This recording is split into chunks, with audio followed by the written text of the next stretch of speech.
বাঁশি এক প্রাচীন বাদ্যযন্ত্র। এটি সাধারণত বাঁশ দিয়ে তৈরি হয়। মানুষ হাজার বছর ধরে বাঁশি বাজিয়ে আসছে। প্রায় 40,000 বছর আগে জার্মানির এক গুহায় পাওয়া যায় বিশ্বের সবচেয়ে পুরনো বাঁশির নমুনা। এটি পাখির হাড় দিয়ে তৈরি ছিল। এতে বোঝা যায় বাঁশি মানুষের জীবনে কতটা প্রাচীন ও গুরুত্বপূর্ণ।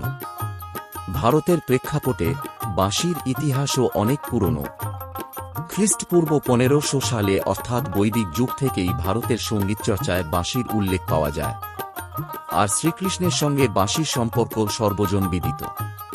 খ্রিস্টপূর্ব 1 সহস্রাব্দে প্রাচীন ভারতীয় পুরাণে বলা হয় শ্রীকৃষ্ণ বাঁশি বাজিয়ে গোপীদের মোহিত করতেন। তাঁর বাঁশির সুর ছিল প্রেম, সঙ্গীত আর ভক্তির প্রতীক। গ্রাম বাংলার সংস্কৃতিতেও বাঁশির জায়গা অনেক বড়। বিশেষ করে লোকসঙ্গীত আর বাউল গানে বাঁশির সুর মন ছুঁয়ে যায়। সহজেই তৈরি করা যায় বলে অনেক মানুষ নিজে বাঁশি বানিয়ে বাজায়। আজকের দিনে বাঁশি শুধু প্রাচীন ইতিহাস নয়, বরং আধুনিক সঙ্গীতেও একটি বিশেষ জায়গা করে নিয়েছে। বিভিন্ন ধরনের বাঁশি পাওয়া যায়, লম্বা, ছোট, সরু বা মোটা। বাঁশি একটি সহজ, সুলভ কিন্তু গভীর অনুভূতির বাদ্যযন্ত্র, যার সুর মনকে শান্ত করে আর হৃদয়ে আনে প্রশান্তি।